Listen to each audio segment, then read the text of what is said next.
আমরা বিএসটিআই থেকে মোবাইল কোর্টে আসছি। হ্যাঁ, আচ্ছা, আমাদের ম্যাজিস্ট্রেট স্যার, আমাদের আপনাদের যে এই যে প্রোডাক্ট তৈরি করছেন, হ্যাঁ, এটা হচ্ছে বিএসটিআই এর একটা ম্যান্ডেটরি প্রোডাক্ট, যেটা বিক্রয় বিতরণ করতে হলে লাইসেন্স নিয়ে করতে হয়। আপনাদের কি বিএসটিআই এর লাইসেন্সটা আছে? হ্যাঁ, সেটা থাকলে আমাদেরকে একটু দেখান। যে রং করতেছেন যে সাদাটার উপরেই নাকি? সাদার উপরে। এখন এটা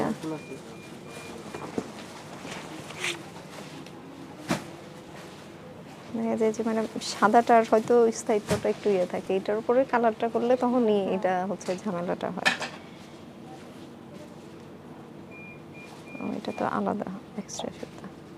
আপনারা যখন একটা প্রতিষ্ঠান তৈরি করবেন, প্রতিষ্ঠানের তৈরি করার পিছনে কিছু নিউ রুলস রেগুলেশন মানে চলতে হয়।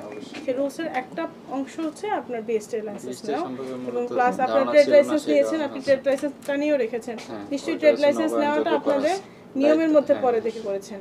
এটাও আপনার নিয়ম, দায়িত্ব না, এটা আপনাদের নিয়ম, রুলস। এই রুলসটা আপনাকে পালন না করলে আপনাকে শাস্তির আওতায় আসতে হবে। Shop number 9, level 2, Saptak square, Dhanmondi 27। আপনার প্রতিষ্ঠানের নাম হচ্ছে পাঁচ মিশালি। আপনার আমরা বিএসটিআই কর্তৃক আপনার এই প্রতিষ্ঠান পরিদর্শন করার পর যেটা দেখলাম, বিএসটিআই এর যেটা বাধ্যতামূলক পণ্য বেডশিট এবং পর্দা, এর লাইসেন্স গ্রহণ ব্যতীত মিথ্যা তথ্য প্রদানপূর্বক আপনারা বিক্রয় বিতরণ করছেন। তো আপনার যেহেতু অনেক বছর ধরে 2 বছরের উপরে এখানে ব্যবসা করছেন এবং প্রায় অনলাইনেও আপনাদের বেশ বিক্রয় বিতরণ আছে, সেই ক্ষেত্রে আপনাদের এই ধরনের লাইসেন্স ব্যতীত বিক্রি করাটা আসলে সম্পূর্ণরূপে আইনে হচ্ছে 27 ধারা লঙ্ঘন করলে মিনিমাম আপনাকে 25,000 টাকা অর্থদণ্ড দিতে হবে। তো আপনার অনুরোধের ভিত্তিতে আমরা এটাকে একটু কনসিডার করেছি, সেই জন্য এটা আমরা 30 ধারায় নিয়ে এসেছি, যেখানে বলা আছে আপনাকে এই আইন, সরকারের আইনটা মিথ্যা তথ্য প্রদান করলে বা অমান্য করলে 30 ধারার শাস্তি অনধিক 1 বছর কারাদণ্ড অথবা অনধিক 50,000 টাকা অর্থদণ্ড, তবে 10,000 টাকার নিম্ন নয় বা উভয় দণ্ডে দণ্ডিত হবেন।